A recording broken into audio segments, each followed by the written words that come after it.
And now, an 8th special presentation. This time on Art Beat Nation. See the beauty in the brewery. That's something I strive for in the book, telling the story of the people of Pabst that, we don't have anymore. Art that bursts from gallery walls. When a viewer sees themselves in the work, they become very, very hyper-aware of their relationship to it. An artist with a 96-year-old passion. I knew early on, even from kindergarten, that I wanted to be an artist. And a man who brings stories to life. And that's what makes a good storyboard, is how to visually tell that story. It's all ahead on this edition of Art Beat Nation.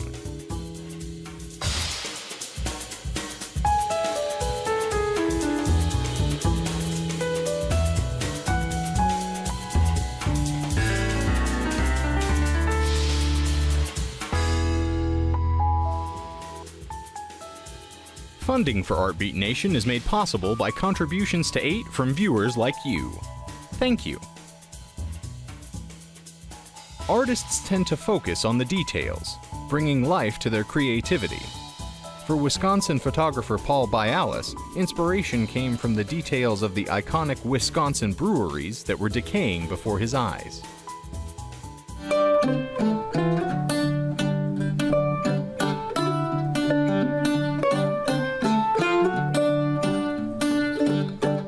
I'm looking for the signs of life that still exist and to share them with everyone. Everyone can kind of get a feel for what it was like to work here and what it was like to be part of this amazing place. You wonder what's in there. You drive by an abandoned building and you want to know, wonder what's inside there. And then take an amazing place with a lot of history like the Pabst or Schlitz. Who wouldn't want to see what's in there? My name is Paul Bialis, and I am a photographer. It's a hobby, but it's really growing and continues to get bigger and bigger. I really enjoy it. About 4 years ago now, I was driving through Milwaukee and found these buildings downtown here, the Pabst Brewery. The buildings are amazing, and that became my first project. And took a lot of pictures down here, and it turned into something I felt I really had to share, and it turned into a book. I wanted it to sit on my coffee table at home and let people enjoy it. And then somebody else said, well, I'd like a book, and then another person. And as all of a sudden 100 people wanted books, I started spending more time making the book because more people were going to see it. Well, the first thing was the Pabst sign and the look of the buildings. I mean, because it's the stained Cream City bricks that are outside of them, and they're all dark now. It just felt like you're in the early 1900s, late 1800s, and there's no place else you can get that feeling. Once I had taken a lot outside, had some great photos, I had to get inside. I really wanted to know what was in there. And when I got in, what I saw was amazing. I felt like an investigator. I'm trying to find things in these photos that bring to life these buildings, the employees, the stories they told. So a lot of the images you'll see are maybe it's a Pabst sticker on something, or an employee. There's one of them where there's like the employee of the month, or it's like an overtime hour sheet. There are a lot of rooms that kind of appear just as when the workers left, and the break room image is probably my favorite in the Pabst book. We have the lockers. I love that this one has her name on it, Esther. This is Esther's locker. Louise is over there. All the signage on the lockers here from the employees. One element on the table there is a Harnisch-Beger ice cube tray. There's an empty pack of cigarettes on the table, a Pabst bottle. There's a Steak Escape mug. There's a calendar in the corner that says 1985 on it still. Here, look there's still things in the lockers over here. We want to tell the story of the employees. So how can we do that? By taking the picture, including the table and including the lockers. And it's going to tell the story of the workers, their break time. I mean, it's just as they left it when they walked out. That's part of the reason I did the whole project. I never got to take a tour through the Pabst Brewery, and being able to kind of get a feeling for what the workers were like. That's something I strive for in the book, telling the story of the people of Pabst that, we don't have anymore. Paul came here, I think, just curious as a customer in our gift shop, and as he said, just fell in love with the buildings and was surprised to see that there was one open, and came in one day. And he's such a likable guy. We quickly hit off a friendship, and then he mentioned that he'd love to take photographs. And I was sort of surprised because I thought he'd be taking ornate pictures of some of the most beautiful spaces, and was quite surprised to see almost the exact opposite of him looking for the worst peeling paint, the worst situations. And I started to say, well, gee, I thought this was going to be about the beauty of the place. But I came to see the beauty in capturing those peeling paint type pictures. The infirmary is like something out of a horror movie. And that's a really neat place. And you see these old drapes and they still say Pabst on them, and the bed is old, and there's broken tiles on the floor. And to me, it was just an amazing place to stand. And that was just walking into that room for the first time and seeing what was there and what could be saved on film, and the story it told, to me, was an amazing, amazing thing. And when I finished Pabst, a historian contacted me and said, I can get you access into the Schlitz Brewhouse, which is set to be demolished any month now. Kind of take it or leave it. And I thought, this is perfect. It fits so well. So I dropped everything I was doing, grabbed the camera, went down and started shooting. The same feeling, you walk in and it's just this giant open area. And what was amazing about it is I'm walking up the steps of this just amazing building, and you're taking in all the history, and it's just silent. You're the only one there. And when you get up to the top, there's this huge American flag hanging over in the brew house. It was good to see it be photographed, and the way Paul did it. You could actually smell the beer in some of these pictures, pick up the aroma.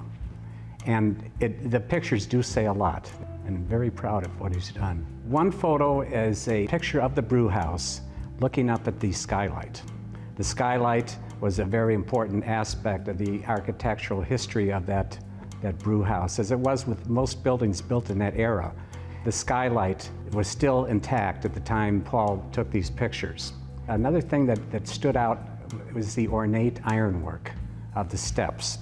It was a multi-level building, and it was the ornate ironwork that really set this building apart from most other buildings built in that era. I remember just sitting down, both in the Pabst Brewhouse and the Schlitz Brewhouse, and you kind of just sitting in the quiet, giant room, and you kind of just take it all in, and it's just a wonderful feeling. I hope they get a feeling of how great these breweries were in Milwaukee, and what it was like during that time period when these were the largest breweries in the world, and you couldn't go to a dinner or not know someone who didn't work for the brewery. And what was that like? What was this time period like? What were the breweries like? Another takeaway is like the ornateness of the buildings. As you'll see in the photographs, think of the late 1800s. Our forefathers. How did they build? When they built something, it was going to last 1,000 years, and there was going to be decorative, stylative things put in all of it, in intricacy. And this book, both books, preserve that.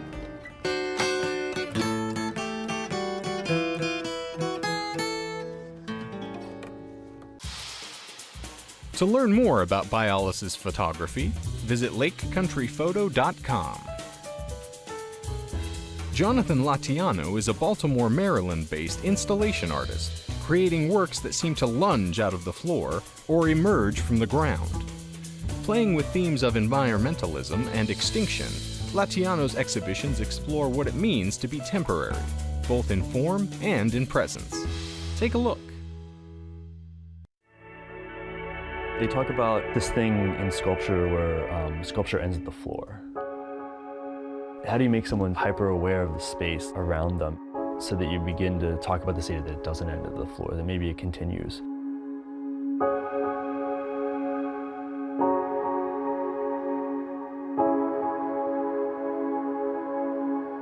Installation art is sculpture that you can walk into. It's an immersive environment. It's one of those things you happen upon it, and all of a sudden you're inside of it.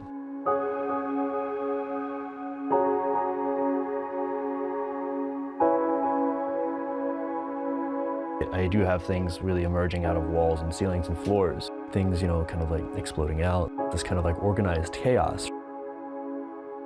I like this kind of pairing of art and science, specifically fields of science that deal with large expanses of time. So geology is a huge one, evolution, extinction. I'm just dealing with these really important things that are happening in science of the day. It happens to be very dark, but it's not so much as me being an activist as me being is trying to capture those really sad moments, these really ephemeral or fleeting moments within the world that's going on around us. I'm attracted to salt, which shows up in so much of my work. I just use table salt, just regular table salt, because it's incredibly refined. As it evaporates, the salt begins to rebond, and it forms these really beautiful, intricate patterns, so it's physically growing, even if it's just by 0.5 millimeter. Mirrors are extremely important to me. When a viewer sees themselves in the work, they become very, very hyper-aware of their relationship to it. This also idea of the atmosphere, the sky, being such an important visual element, because I'm taking that, right, and I'm really just shoving it down, scrunching it up into the ground. During the day, it was really bright. You know, if it was cloudy out, it'd be this kind of gray piece. If it was sunset, it would be this really kind of nice, almost cool pink on the inside. And then at night, which ended up being my favorite time with the work, it was just this black rock. It's this kind of, again, this back and forth, these really earthy materials versus these really artificial materials. Plastics and resins and styrofoams, these things that have a half-life of 10,000 years before they begin to decompose. Because even the artificial materials, they're beautiful. They're staggeringly beautiful. So many things in our ecosystems and things, entire ecosystems and things like that are collapsing right now. And then they will be gone. When something is extinct, it's pretty much, that's it. Most of my work has this life cycle. It'll exist for 2 weeks or a month. Once I deinstall it, it will not be shown again. And so that's one of those things, it's whether the viewer likes this piece or dislikes it, or they agree with it, or they hate it, or whatever. It only exists just for this moment. There is so much beauty in that fleeting moment. To learn more, visit jonathanlatiano.com.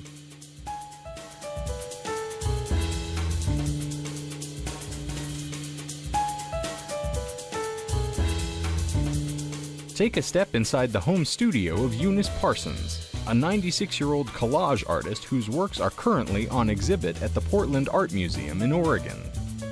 Having begun her career at Portland's Museum Art School, Parsons has dedicated her life to her passion. Take a look.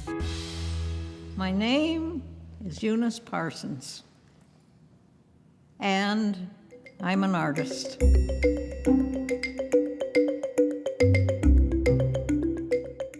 I knew early on, even from kindergarten, that I wanted to be an artist. There was an interim that everything was on hold, but I came back to it when I went back to the Museum Art School when I was 34. It was life began. I walked on air for a whole year, just 3 feet up, my feet never touched the ground.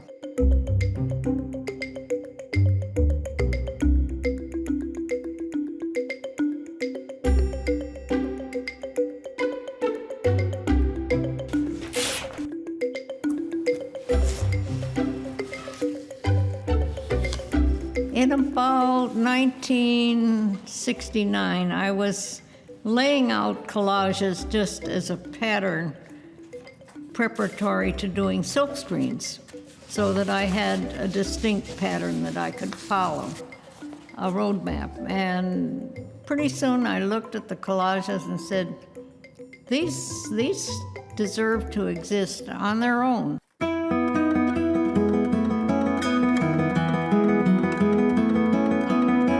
This is part of an old silk screen. This is part of an old poster. She's been really dedicated to collage and doing collage over a period of now 40 years, but really came out of a tradition from the Museum Art School in the Pacific Northwest, where she studied painting and printmaking. By 1970, 71, I was sitting on the floor and tearing paper, and I said, my God, I had to go through all these disciplines in order to end up where I started when I was 10. Tearing paper, cutting paper, laying it out, and paper has been it for me ever since.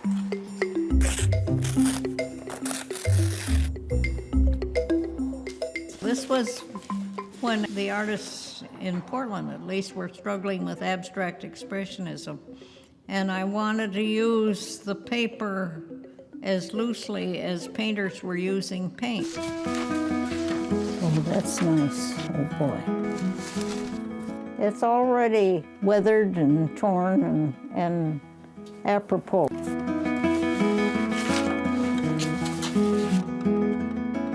Anything is grist for the mill.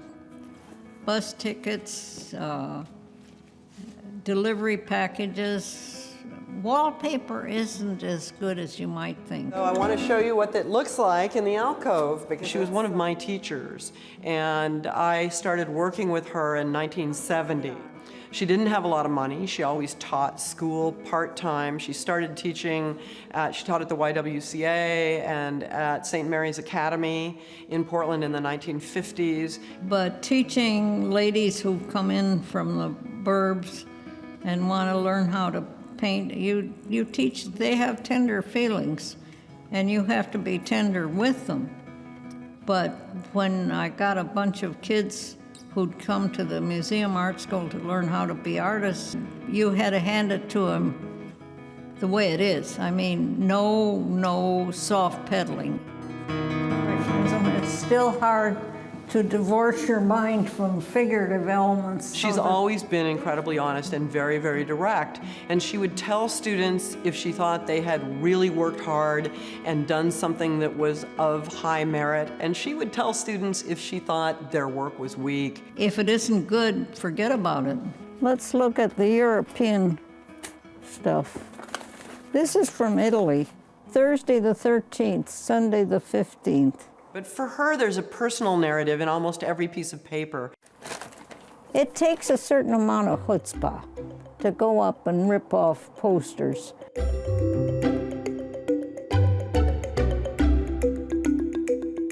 You want them to see the color and the form that inspired you. And of course, the better the work is, the more communication. And this is all about relationships of blues and greens, and the black serves as definition. Well, I think she has been a very successful artist because she's always been very single-minded about it. Mats that I used to. She loves spending time in the studio. Every piece is an exploration and an adventure. Mm-hmm. Yeah. And you're finding out. And she's shown more, I think, in the last 15 years or so than she had at any time in her life. You know, here she is at 96, and you know, from like 82 to 96, having a renaissance, which is phenomenal. I think it's amazing. I know how to be a printmaker. I know how to make an etching. I know how to do a painting. But that's all in the past, and as long as I have an attic full of paper, I'm enjoying my old age. You put an image around, you put a mat around it, and hey, you've got it. All in one gasp. Of course. I mean, art is the whole ball game. It's the be-all and end-all. It's, you know, everything else, you know, meals, walking the dog, everything else is subsidiary. I mean, an artist is, you're always seeing, you're always thinking, you're always it's there. To learn more, visit 12by16gallery.com. Mark Simon is an innovative artist whose work has been expanding the landscape of storyboarding for over 20 years. Here's his story. I wanted to wake up and be excited about work every day. And luckily, I don't work. I get to play, I get to draw, I get to work in movies and TV. I get to work with incredibly creative people every day. I mean, it's the best thing I can imagine. So, even though I seem to do a lot of different things, it's all kind of the same. I'm drawing and telling stories. I just have a lot of different mediums to do it in, and I'm lucky enough to be able to explore all that and do it. Got 200 or 300 people working on a film or a TV series, but everyone has a different image in their head when they read the script. So the storyboards become the blueprint that I pull out of the director's head. I visualize what the director sees in his head. Then I illustrate it. Now the entire crew looks at this and they go, oh, so we need to set up this shot, these actors need to be in it, this is the effects that's happening. So I'm literally illustrating the blueprints for production. So what's really changed is two things. This monitor and this software, it's taken 6 steps out of what we used to be able to do, because before we would draw storyboards on paper and then erase the lines, and then scan it into a computer, take it into Photoshop, break it into different levels, take the levels into After Effects, move the things around in After Effects, export it out of there, take it into Premiere, and do the editing. If there was any one change, I'd have to go back to the beginning. Now, if the director says, you know what, let's take this hand and move this over here, I move it, and I hit play, and I'm done. We've never been able to work that quickly before. And you can see how fast it is. I just did an animated entire camera move in a couple seconds for you. And if I want to show, a baseball flying through the air, I can actually take it. There we go. That quickly, I just animated the baseball flying across this guy's face. I can draw literally right on here and export right out and send it digitally to anyone in the world in a moment. When I go on to a production, and it's the first time I've worked with the director, without exception, every single one of them says, oh my God, I am never working with someone who doesn't use this from now on. Because a storyboard tells a story. And, I might do anywhere from, if I'm going slow, 25 or 30 drawings in a day, or, up to 100, 110 drawings in a day. They're not going to be Rembrandts. But I can tell you they're perfect storyboards, because I'm telling that story, because I know every angle of everything on how you as the audience is going to react to it. And that's what makes a good storyboard, is how to visually tell that story. I'd had comic strips all through college. I had them running in newspapers in Houston for years, and I had a whole bunch of different ones over the years. I mean, it was my first love. Reading Peanuts and BC and Wizard of Id, Dennis the Menace. I mean, those were my childhood heroes. It wasn't sports figures. It wasn't movie stars. It was the guys who did the comic strips that I read every day. That's why my walls are filled with originals. I mean, luckily, I've gotten to the point where these are friends of mine now, and those are the only people who choke me up. It's not hard to get excited about working on these things, because it's a blast. Every day is an absolute blast. To see more, visit funnytunes.tv. For more arts and culture, visit azpbs.org/artbeat, where you'll find feature videos and information on the Arizona art scene. Funding for Artbeat Nation is made possible by contributions to 8 from viewers like you. Thank you.